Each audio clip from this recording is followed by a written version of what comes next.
Hi everyone, my name is Cheyenne Taylor Jacobs. I am She Will Speak on Instagram. I am one of the board of director members for SafeBAE here at the SafeBAE Summer Institute. I have the honor of sitting down with some of our fellows and we're going to tell you why we're here and what they're hoping to do within their community. So let's get started. What made you apply for the Summer Institute? How did you find out about us? We would love to know what led you to this work.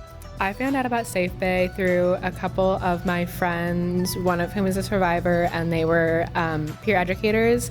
And so I became a peer educator, and then I was just on the website and I saw the Summer Institute. I was like, that sounds amazing. So I applied. I didn't actually tell anyone when I applied because I was like, if I don't get in, then I'll be sad about it. But then I got in and now I'm here. So I found out about SafeBAE originally when Tori and Shale they weren't allowed to come to my school, but they came and did a presentation at the library. And then one of my friends formed a SafeBAE chapter at my school that I'm a part of. So I kind of just got really interested in it from that presentation and then kind of threw myself into the work that they're doing. And then honestly, I found out about it through SafeBAE's Instagram and I was just on a whim. I was like, I don't think I'll get in, but I'll just apply because it seems really cool. And then somehow I ended up here and I'm so grateful and so happy that I got this opportunity.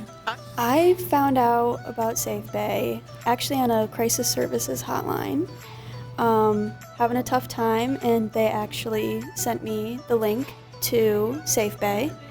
And then I was just doing some research and I saw the institute and I'm like, why not? I'll just apply and see what happens.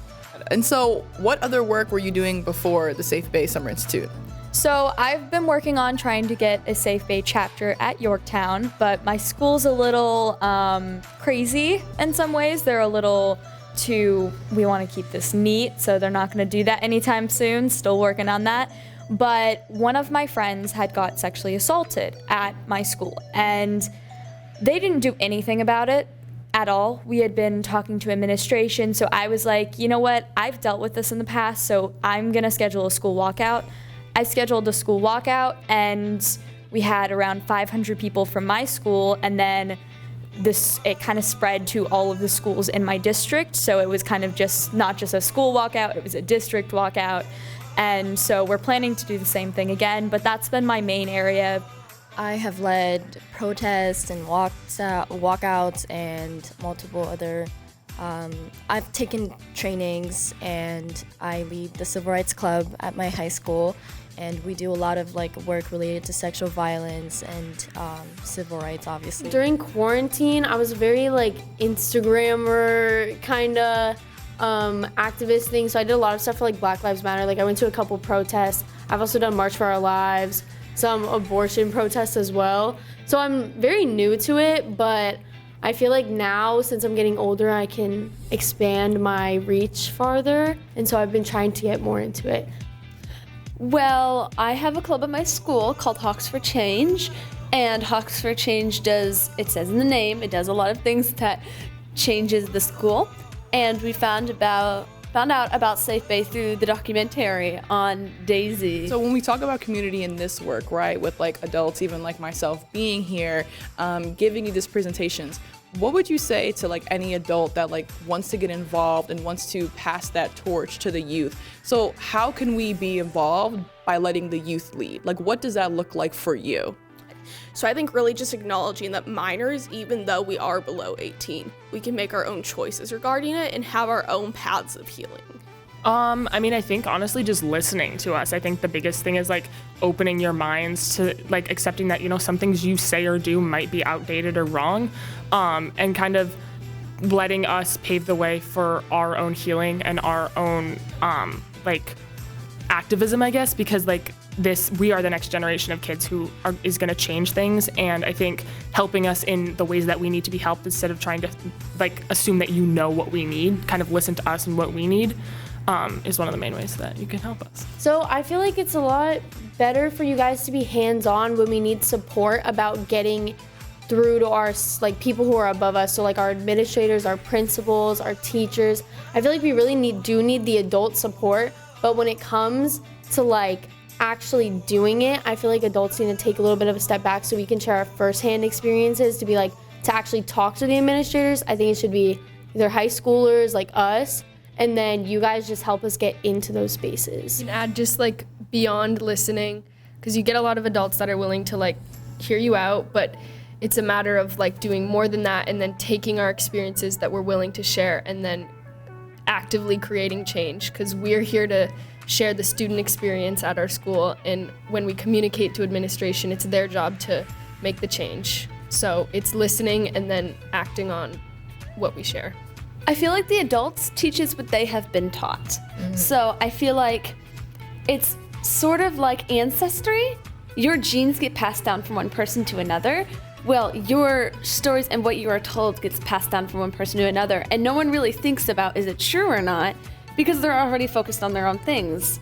They're just going to follow the lead of the person in front of them who they trust. The best way I could describe this is leave the door open, be the one to open the door and let us take the lead, like walk us in to the door, and just because adults have more resources and privileges, so just let us lead for once. How important is it for us, even as adults, being able to coordinate certain things or being the ones who have permits that can sign documents to put different things like these summits together? And do you feel like we need more of them, especially when it comes to community? Because although we're here in Maine, right, everyone came from all over, which is great, but I think a lot of these things might be very helpful if they were actually in people's communities. I think that'd be really good. I think a lot of people probably want to create change, but just don't know where to start or don't know who to reach out to. And it's been really great to be here and finally be around adults who will listen and kind of let the students speak, because at our school we had a lot of adults that kind of just talked over us or patted us on the back and then pushed us out of the room. And so I think if SafeBAE or any organization is able to reach out and really get the youth voices, I think that's what'll create change in the end. I think it's really important because it also helps the community, just the SafeBAE community in itself, people who are getting involved, people who have their own chapters at school. I think it's really important because then you can gather everyone together and kind of bounce ideas off each other to how to make the institution better in the long run. And also so you can just learn new stuff from people, because a lot of schools and a lot of high schoolers, even adults, experience very different things. So as you meet these people and you get to actually meet them in person, because over Zoom or Skype, I don't even know if people still use Skype, but over that kind of stuff, it's very hard to kind of gauge people. So going in person and meeting everybody, you can share your perspectives on stuff, and it just makes it that much easier for everybody else to be like, oh, I should do this in my school. Oh, we should actually implement this into SafeBAE itself. So I feel like it's really important. You can use the internet. The internet has a wide variety of possibilities, and I feel like the internet has had something to do with how all of us learned about SafeBAE, because SafeBAE has a website and documentaries and such. I feel like if we expanded on that, one of the things that I was thinking we could try to do is a YouTube channel that has learning videos that you could use in the classroom or you could use at home, for that way it's just accessible. So last question for you. What would your advice be to other youth watching this interview, or maybe going online to SafeBAE, even if they're I want to do something, but maybe this isn't the sector or what I want to do? What would your message be to say you could be the change? Don't close the door.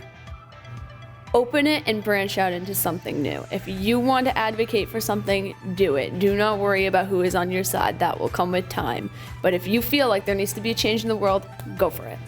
Yeah, find people with common interests, and don't be afraid to push the limits of your school system or your community, and just don't be afraid to make change. I would just say to not give up and just keep talking, because whether you're a survivor or someone who wants to be an advocate for a survivor, for every 100 people that won't listen to you, someone will. And so those are the people that you want to surround yourself around, because just a few voices can really be loud. I would say figure out what has made you the most angry in your young life and go back and look at all of the experiences that you've had, and some f***ed up things have definitely happened. If you just reanalyze your life, you have been wronged in at least one way, and figure out what that is and what change you want to create.